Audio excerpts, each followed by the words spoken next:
우리 함께 읽으신 말씀 마태복음 4장 19절 말씀을 가지고 사람을 낚는 어부라는 제목으로 말씀을 전하도록 하겠습니다. 우리 자업분들을 보시면서 인사 한번 하겠습니다. 주님은 당신을 제자로 부르십니다. 주님은 당신을 제자로 부르십니다. 우리 주님께서는 오늘 본문 말씀에서 제자들을 부르고 계십니다. 제자들을 부르고 계십니다. 우리가 요즘에 제자 훈련이라는 단어를 많이 쓰는데 교회 안에 두 부류의 사람이 있다. 한 부류의 사람은 그냥 교인, 그리고 또 한 부류의 사람은 제자. 교인과 제자의 차이는 무엇입니까? 교인은 그냥 교회에 적을 두고 왔다 갔다 하는 사람이고, 제자는 예수님의 말씀처럼 예수님을 잘 따라가기로 헌신된 사람이 제자다. 이렇게 이제 이야기를 많이 해요. 자, 여러분 교인으로 그냥 남고 싶습니까? 아니면 헌신된 제자로, 주님의 신실한 제자로 여러분 살기를 원하십니까?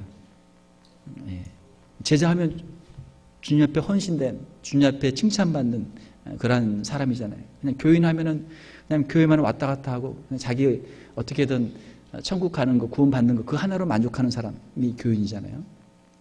우리가 교인과 제자를 구별하는 것이 아니고 우리 모든 교인이 다 주님의 제자가 될 수 있기를 주님의 이름으로 축원합니다. 천국 복음을 주님이 전파를 하셨습니다. 주님께서는 첫 번째로 말씀하신 것이 회개하라, 천국이 가까웠느니라. 주님이 말씀하셨습니다. 우리가 천국에 들어가야 되는데 천국에 들어가는 방법이 회개하는 것이죠. 회개하고 천국에 들어가라. 이것이 주님의 복음이죠. 주님이 천국의 복음을 전파하시는데 우리 주님은 능력이 많으신 분이시기 때문에 주님께서 혼자서 다 하실 수도 있죠. 그러나 주님께서는 혼자서 천국 복음 사역을 다 하지 아니하시고 제자들을 부르시고 제자들에게 사명을 맡기시고 제자들과 함께 이 천국 복음의 사명을 주님이 감당하신 것이죠. 아프리카에 그런 말이 있다고 합니다. 빨리 가려면 혼자 가라. 그러나 멀리 가려면 같이 가라. 그런 말이 있다고 그래요. 천국 복음의 사역이라고 하는 것은 나 혼자서 할 수 있는 것이 아닙니다. 주님이 혼자서 하지 않으시고 제자들을 부르시고 제자들과 함께 같이 하셨어요. 만약 우리의 생각 속에 주님 이건 저 혼자 할 수 있습니다. 다른 사람 필요 없습니다. 나 혼자 살 수 있습니다. 이렇게 말한다면 이걸 얼마나 교만한 것입니까? 주님도 제자들을 부르시고 같이 하셨는데 아무 능력이 없는 우리가 나 혼자 하겠습니다. 독물 장군처럼 다른 사람 다 필요 없습니다. 말한다면 이것은 너무나 교만한 어리석은 말이죠. 또한 주님께서는 이 천국 복음의 사명을 제자들에게만 부탁하신 것이 아니고 제자들로 하여금 또 다른 사람들을 제자로 삼아서 제자의 제자들 또 그 제자의 제자들이 이 복음 사역을 감당하도록 하셨습니다. 주님께서는 또 다른 충성된 사람들에게 이것을 부탁하라 그렇게 말씀하셨어요. 왜냐하면 천국 복음의 사역은 한 세대 30년의 한 세대 충성된 사람들로 해서 끝날 수 있는 것이 아니고 오고 오는 세대 계속 우리가 릴레이를 하듯이 바톤 터치를 해서 계속해서 다음 주자가 또 뛰어야 되듯이 이 천국 복음의 사역은 30년 만에 끝날 수 있는 사업이 아니고 이것은 수백 년, 2000년의 긴 시간을 통해서 이루어지는 그런 사역이었습니다. 그래서 주님께서는 제자들을 부르시고 제자들에게 이 사명을 부탁하신 것. 사랑하는 성도 여러분, 많은 사람들을 주님께로 인도하고 전 세계를 우리가 선교하는 일은 우리 혼자서 할 수 없고 또 우리 당대에도 할 수 없는 일이에요. 우리가 협력하고 또 우리의 자녀들에게 또 자녀들의 자녀들에게 부탁을 해서 이 사명을 우리가 계승해서 완수를 해야 될 줄 믿습니다. 우리가 제자훈련이라는 말을 많이 쓰는데 제자훈련의 뜻은 무엇입니까? 그것은 예수님의 제자로 만든다라고 하는 것이죠. 그러면 예수님께서 제자들을 부르신 그 목적은 무엇입니까? 그 부르신 목적은 나를 따라오너라 내가 너희로 사람을 낚는 어부가 되게 하리라. 사람을 낚는 어부가 뭐예요? 전도하는 사람들을 만든다는 거예요. 예수님께서 제자들을 부르신 이유는 전도하는 사람들을 만들겠다. 전도하는 사람이 되면 예수님의 제자가 되는 줄로 믿습니다. 제자훈련 책 한 권 띄웠다, 두 권 띄웠다, 책 세 권 다 띄웠다. 이제 제자훈련 끝났다. 그건 제자훈련의 과정이 끝난 거지 제자가 아직 된 건 아니란 말이에요. 예수님의 말씀에 순종해서 예수님을 잘 따라가면서 전도하는 사람이 되면 제자 훈련이 다 된 줄로 믿습니다. 우리의 마음속에 분명한 목표가 있어야 돼요. 예수님의 제자로서 나도 예수님을 따라서 전도하는 사람이 되겠습니다. 할렐루야. 이 결심이 저와 여러분들에게 있을 수 있기를 주님의 이름으로 축원합니다. 고대에는 스승과 제자의 관계라고 하는 것이 1대1의 관계였습니다. 스승 앞에 가서 무릎을 꿇고 저를 제자로 받아주십시오. 그러면 스승이 그래 너는 내 제자가 되라. 그러면은 그날부터 이 제자는 스승을 따라다니는 거예요. 뒤를 따라다니는 거예요. 같은 집에 살면서 같은 음식 먹고 스승이 어떻게 하는지 말하는지 어떻게 행동하는지 그걸 일거수일투족을 다 보는 것이죠. 그러니까 1대1의 관계 속에서 이 교육이 이루어졌습니다.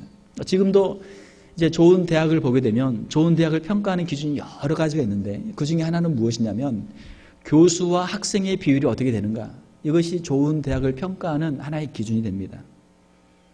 학생 수에 비해서 교수가 너무나 부족하면은 아무리 다른 것이 좋아도 이 좋은 대학이 되기 어려워요.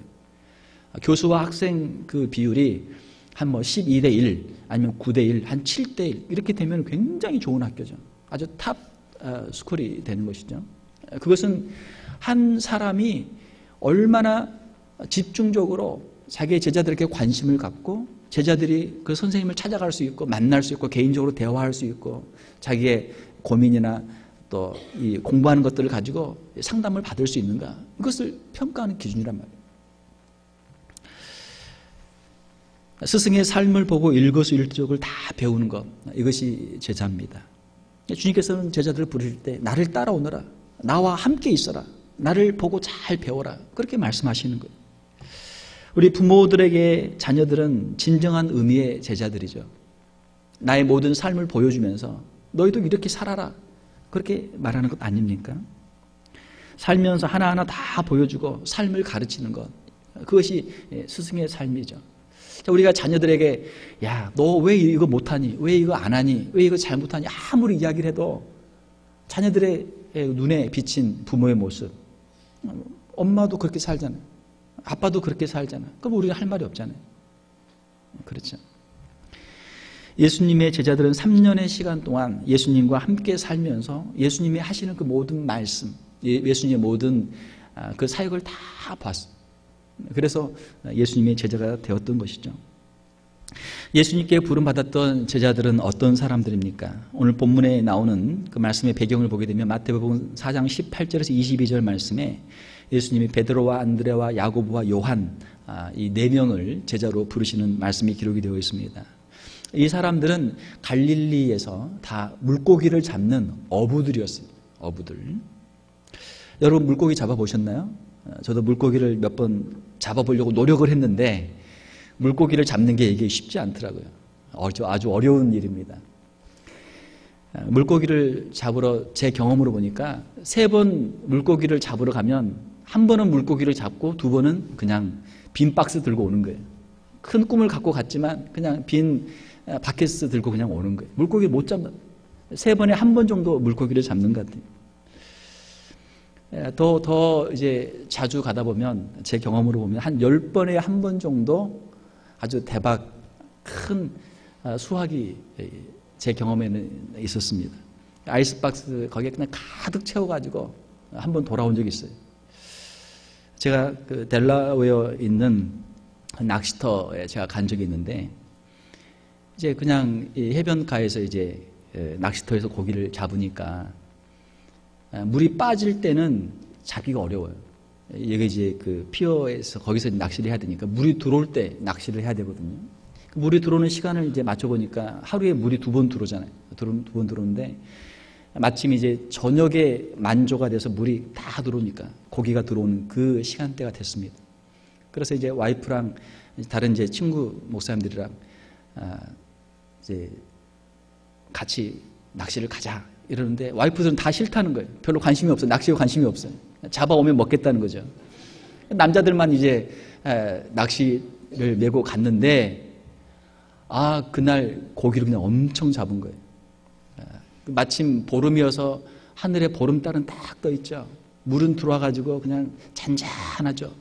그 속에는 보이지 않는데 낚싯대를 던지기만 하면 이 물고기들이 낚시를 그냥 던지기가 무섭게 막 물기 시작하는 거예요. 꺼내면 또 물고 다시 집어넣으면 또 물고, 어떨 때는 두 개, 막 두 마리씩 잡히고 말이죠. 그래가지고 박스를 그냥 가득 채웠는데 얼마나 행복하든지, 아, 인생에 이런 날도 오는구나. 할렐루야. 물고기를 잡으러 가는 사람은 물고기를 잡아야 행복하죠. 물고기를 잡아야 행복하죠. 물고기를 잡지 못하면 어떻게 변명합니까? 당신은 여기서 뭐 합니까? 물고기도 안 잡고. 저는 새우를 낚습니다. 새우를 낚는다는 게 뭐예요? 그냥 시간 보낸다는 거예요. 시간 보낸다.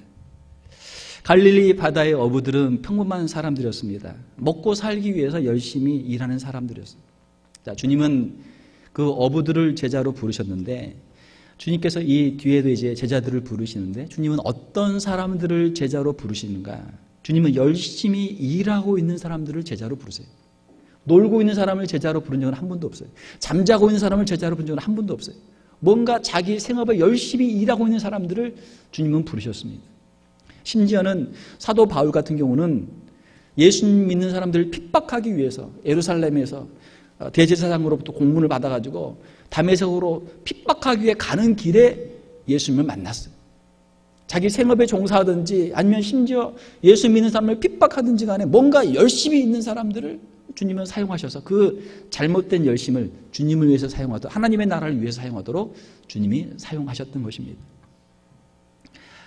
이 갈릴리 지역은 이 당시에 팔레스타인은 크게 세 지역으로 나눠져 있는데, 맨 밑에는 유대, 그리고 중간에는 사마리아, 그리고 맨 위에는 갈릴리 지역입니다.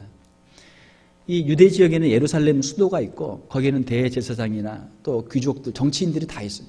부자들이 사는 동네가 유대입니다. 사마리아는 중간 정도 돼요. 갈릴리는 제일 외진 곳, 변방입니다. 변방. 제일 가난한 사람들이 사는 곳이 갈릴리. 자, 그런데 주님께서는 예루살렘에서 제자들을 부르지 아니하시고 갈릴리에서 제자들을 부르셨어요. 예루살렘에 누가 있습니까? 예루살렘에는 거기에는 대제사장도 있고 서기관도 있고 바리새인도 있고 종교에 열심히 있는 사람들도 있고 왕족들도 있고 귀족들도 있고 신분이 높은 사람들도 있고 공부를 많이 한 사람들도 있고 정말 쓸만한 사람들이 있는 동네가 바로 그 예루살렘 유대 지역이란 말이에요. 그러니까 정통성이 있는 사람들이 자신들의 정통을 주장하면서 프라이드를 갖고 있는 사람들. 그런데 주님은 그 사람들을 부르지 않고 이 갈릴리에서 그냥 평범하게 살고 있는 사람들 가운데 제자를 부르셨습니다. 여러분은 어떻습니까? 저와 여러분은 어떻습니까? 저와 여러분들도 다 갈릴리에 살고 있는 평범한 사람들인 줄로 믿습니다. 저와 여러분들을 주님이 부르셨어요. 주님께서는 평범한 인생, 보통 사람들을 부르셨습니다. 오늘도 주님께서는 보통 사람들을 부르셔서 주님의 복음의 역사를 이루어 가시는 줄 믿습니다. 우리는 보통 사람이지만 하나님은 위대하신 하나님이시고 하나님은 전능하신 하나님이시기 때문에 하나님의 손에 붙잡히게 되면 우리가 위대한 하나님의 능력의 도구로 쓰임받게 되는 줄로 믿습니다. 자, 이 어부들은 먹고 살기 위해서 열심히 물고기를 잡고 있어요.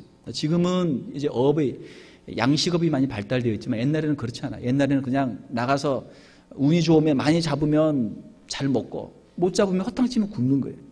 하루하루 먹고 살기 위해서 애쓰는 그런 사람들입니다.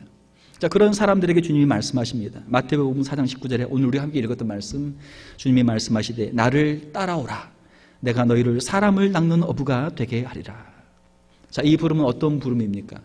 전도를 위한 부름입니다. 주님께서 제자들을 부르신 이유는 전도하도록 제자들을 부르신 것이죠. 주님이 이 땅에 오신 목적은 무엇입니까? 마태복음 1장 21절에 보게 되면 자기 백성을 저희 죄에서 구원하기 위해서 오셨다. 그렇게 말씀하고 있습니다. 예수님이 이 땅에 오신 목적 자체가 우리를 구원하기 위해서 오신 것입니다.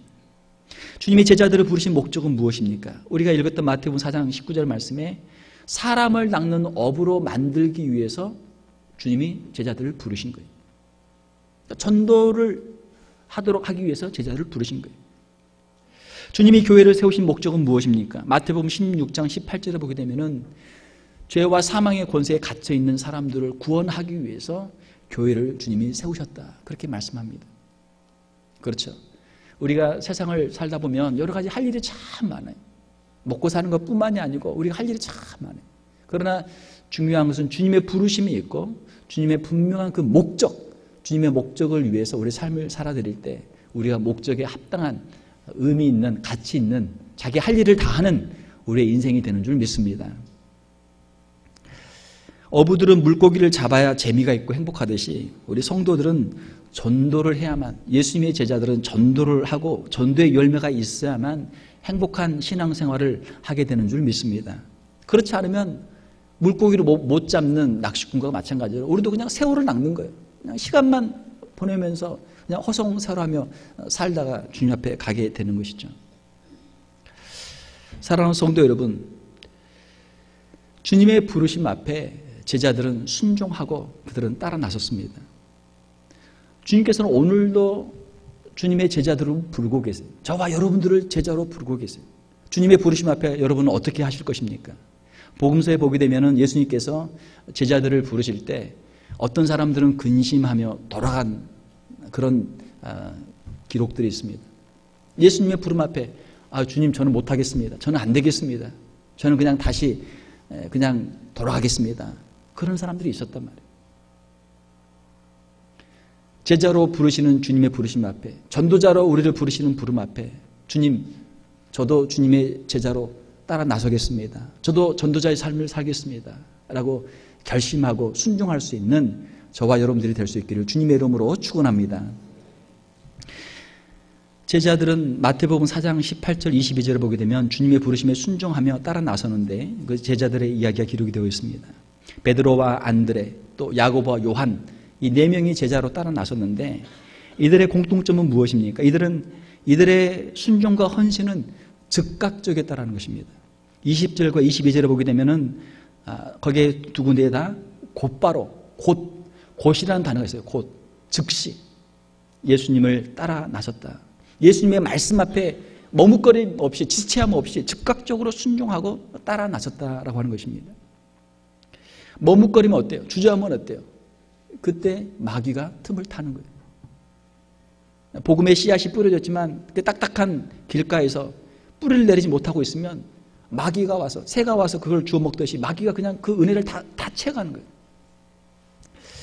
창세기에도 보게 되면 아브라함이 하나님께로부터 이삭을 바치라라고 하는 말씀을 들었을 때 창세기 22장 3절을 보게 되면 그 다음날 아침에 일어나자마자 일찍 일어나서 이걸 다 준비해 가지고 길을 떠나는 모습을 보게 됩니다.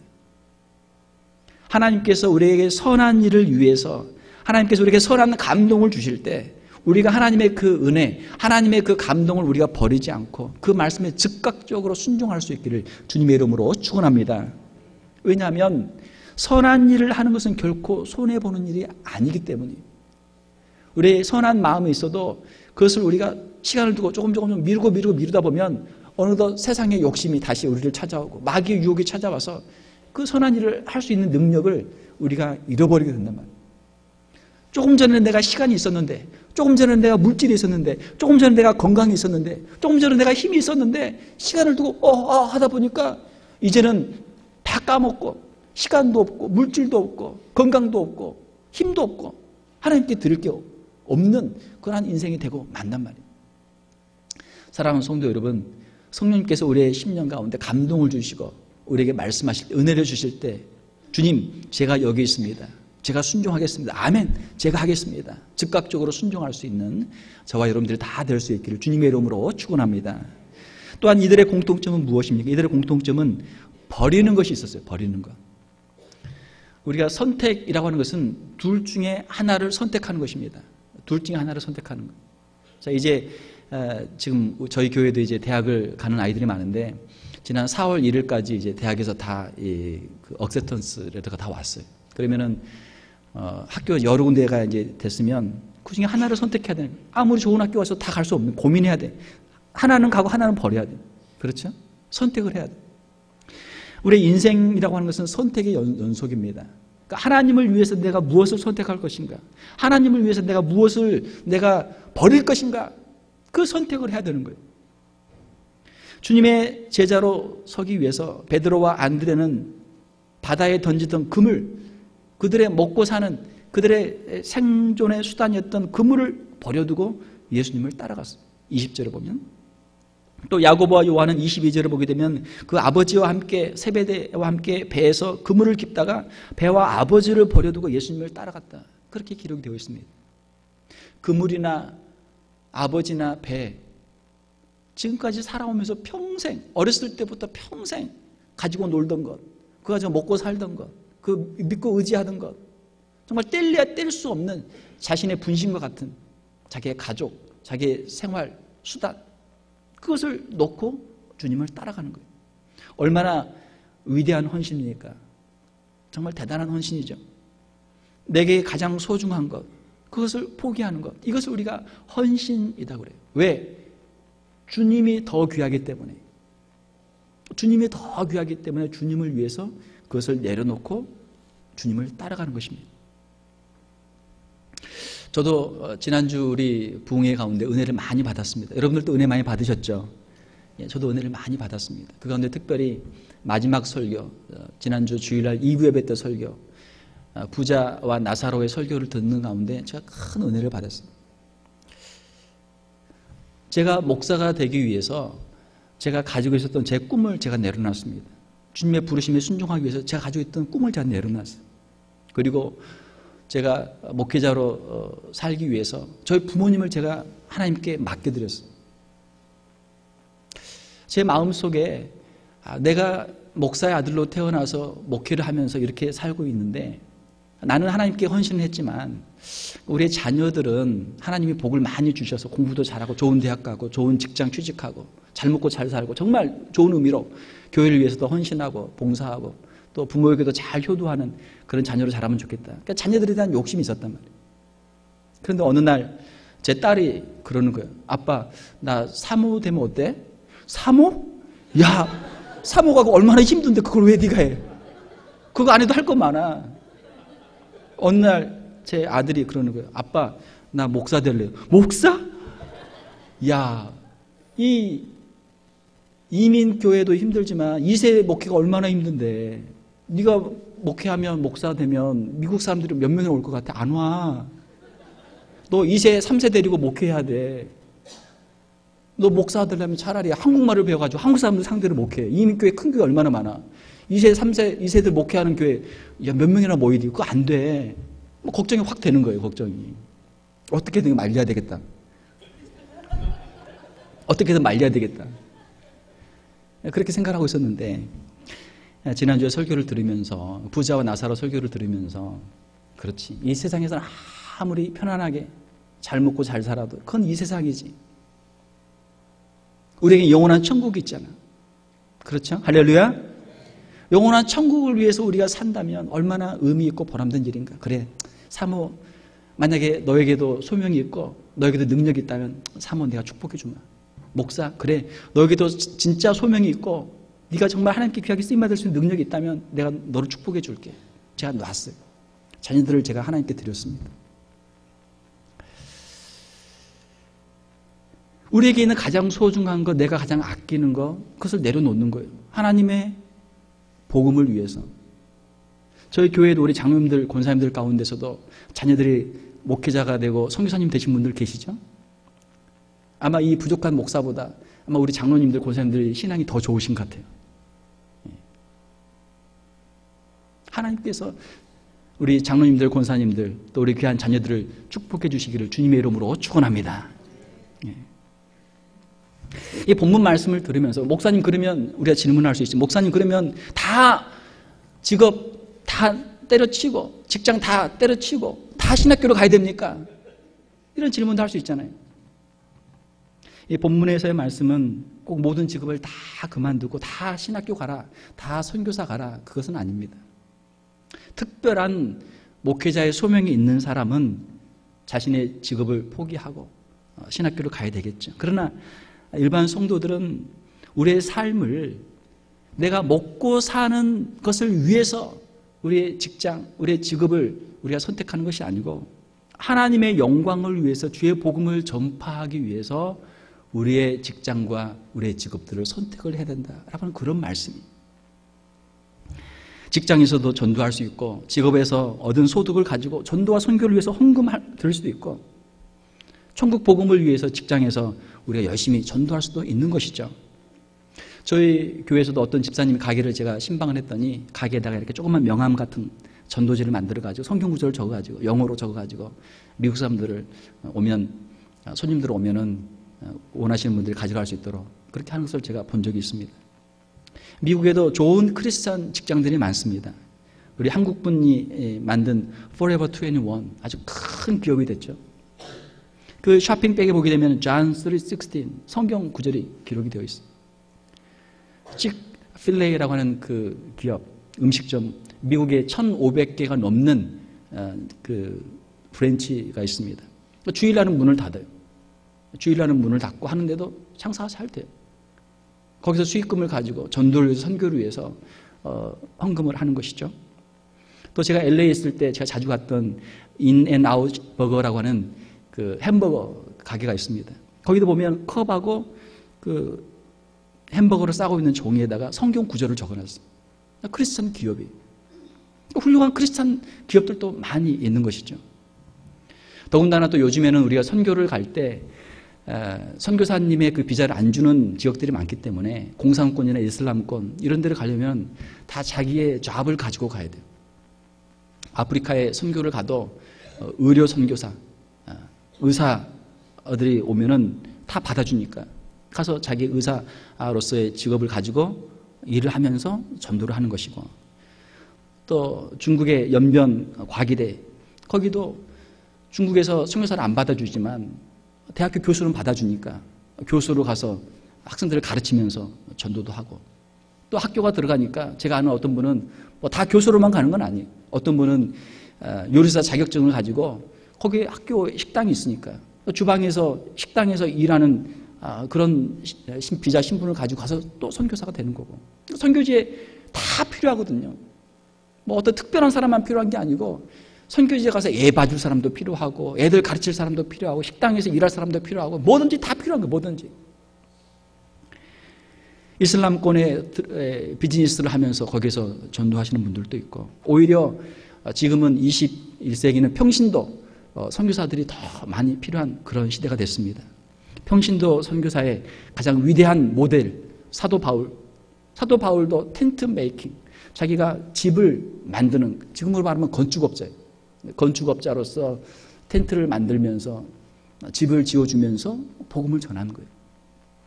문제는 우리의 직장을 포기하라는 것이 아니고, 우리의 직장이 단지 우리가 우리 자신을 먹고 살기 위한 직업이 아니고 하나님의 영광을 위해서, 주의 복음을 위해서 전도하기 위한 그러한 직장이 될 때, 직업이 될 때 그것이 하나님의 부르심에 합당한 우리의 성도의 삶이 된다라고 하는 것입니다. 예수님의 제자들의 헌신은 예수님을 잘 따라가는 것입니다. 사람을 낚는 어부가 되기 위해서 먼저 예수님을 잘 따라가야 돼요. 나를 따라오너라. 예수님을 더 가까이에서 더 잘 따라가는 것, 이것이 제자가 되는 길이죠. 제자들의 헌신은 다른 것이 아니라 예수님을 보고 예수님을 잘 따라가는 것이고, 예수님께 꼭 붙어 있는 거예요. 하루 24시간 내내 예수님을 바라보고 예수님과 함께 동행하는 것, 이것이 제자들이 가장 먼저 해야 될 일이었습니다. 그렇게 하다 보면 자연스럽게 예수님께로부터 이 영혼의 귀함을 배우고, 또 전도의 기술도 배우고, 이 복음도 배우고, 이 사명들을 감당하게 되는 것이죠. 오늘날의 교회를 보게 되면 교회 안에도 열심히 전도하는 사람들이 있습니다. 할렐루야. 열심히 전도하는 사람들이 있고, 전도하는 사람들을 도와주는 사람들이 있어요. 그러나 안타깝게도 많은 사람들은 전도의 방관자로 남아 있습니다. 전도는 전도의 은사 받은 사람이나 하지, 전도는 은사가 아니에요. 전도는 모든 사람들이 해야 될 명령인 줄로 믿습니다. 심지어는 어떤 사람들은 전도의 대적자들도 있어요. 새로운 사람들 오는 걸 너무 싫어하는 사람도 있어요. 전도하면 못하게 하는 사람도 있어요. 이거는 성도라고 할 수 없죠. 이건 마귀의 역사잖아요. 우리가 전도를 위해서 우리의 시간과 우리의 물질과 정성을 들이고 헌신하는 저와 여러분들이 다 될 수 있기를 주님의 이름으로 축원합니다. 주님은 오늘도 주님의 이 복음을 위해서 일할 전도자들을 부르고 계십니다. 영혼 구원을 위해서 일할 교회들을 주님이 찾고 계십니다. 사랑하는 성도 여러분, 우리의 마음 속에 우리의 전도의 대상자들을 다 품을 수 있기를 주님의 이름으로 축원합니다. 우리의 형제, 자매, 우리의 부모님, 우리의 자녀들, 우리의 친척들, 우리의 이웃들, 우리의 마음속에 전도의 대상자가 있고 그들을 위해서 우리가 기도하고 그들에게 복음을 전하는 노력과 헌신이 있다면 우리는 주님이 기뻐하시는 제자의 삶을 살고 있는 줄로 믿습니다. 만약에 우리의 마음속에 전도의 대상자도 없고 전도를 위한 기도도 없고 전도를 위한 헌신도 없다면 우리 스스로 한번 질문을 해봐야 돼요. 나는 예수님을 믿기는 믿는 사람인가? 영혼의 귀함을 알기는 알고 있는 사람인가? 천국을 알기는 아는 사람인가? 스스로 질문을 해봐야 되는 거예요. 주님께서는 우리의 이 마음속에 전도에 대한 새로운 열정과 동기부여와 또 지혜와 능력을 주시기를 원합니다. 우리 교회를 향해서도 주님께서는 새로운 전도의 이 능력을 주시기를 원합니다. 제 마음속에 있는 기도 제목은 우리 교회가 이 지역사회에 소문나는 교회. 무엇으로 소문나는 교회? 전도하기로 유명한 교회. 전도하는 것으로 유명한 소문나는 교회가 되기를 원합니다. 우리 교회도 다시 한번 생각을 해봐야 돼요. 우리 목회자들이나 우리 장로님들이나 당회원들이나 우리 재직들이 다시 한번 생각을 해봐야 돼요. 과연 우리 교회가 전도를 위해서 얼마나 시간을 들이고 있는가? 전도를 위해서 얼마나 재정을 들이고 있는가? 전도를 위해서 얼마나 우리의 에너지를 우리가 쏟고 있는가? 또한 전도의 열매들을 얼마나 맺히고 있는가? 과연 우리의 전도의 방법들이 이것들이 정말 워킹하는가? 이것이 정말 효과적으로 되고 있는가? 우리 한번 평가를 해봐야 되겠죠. 만약 우리의 방법이 뭔가 잘못되어 있다면 방법도 수정해서 바늘도 한번 바꿔보고 미끼도 바꿔보고 그물도 한번 다시 수선해보고 뭔가 우리의 전략과 작전들이 계획들이 필요한 것이죠. 주님께서 우리를 부르신 목적은 분명합니다. 주님이 제자들을 부르신 목적은 분명해요. 전도하는 사람들로 만들기 위해서 제자들을 부르신 것입니다. 오늘 그 부르심 앞에 우리가 대답할 수 있기를 원합니다. 주님, 제가 전도하는 사람으로 살겠습니다. 전도하는 교회로 우리가 다시 한번 새로워지겠습니다. 주님의 이 말씀 앞에 제자들처럼 순종하며 헌신하며 결단할 수 있는 저와 여러분들이 다 될 수 있기를 주님의 이름으로 축원합니다. 함께 기도하겠습니다. 하나님 아버지, 이 시간 주님께서 갈릴리 해변가에서 베드로와 안드레아와 야고보와 요한을 부르시는 모습을 함께 살펴보았습니다. 나를 따라오라. 내가 너희로 사람을 낚는 어부가 되게 하리라. 주님의 그 말씀에 즉각적으로 순종하며 자신의 모든 것들을 뒤로하고 주님을 따라 나섰던 제자들을 바라봅니다. 하나님, 제자들의 그 마음속에 있었던 열정과 헌신을 우리에게도 허락하여 주시옵소서. 우리의 남은 인생 주님을 위해 살게 도와주시며 복음을 위해 살게 도와주시며 죽어가는 많은 영혼들을 구원할 수 있는 구원의 도구들로 주님의 귀한 종들로 쓰임받을 수 있는 우리의 사랑하는 성도들, 귀한 교회 될 수 있도록 축복하여 주시옵소서. 우리 주변에 아직도 예수님을 알지 못하는 많은 영혼들이 있습니다. 하나님, 우리가 사랑하는 우리의 형제들이 있습니다. 우리 부모님이 있습니다. 우리의 자녀들이 있습니다. 우리의 이웃들이 있습니다. 하나님, 이들을 위해 기도하게 도와주시고 이들에게 주님의 복음을 증거하게 도와주시며 주님, 이 귀한 영혼들을 주께로 인도할 수 있는 저희들 다 되게 하여 주시옵소서. 거룩하신 우리 주 예수님 이름으로 기도하옵나이다. 아멘.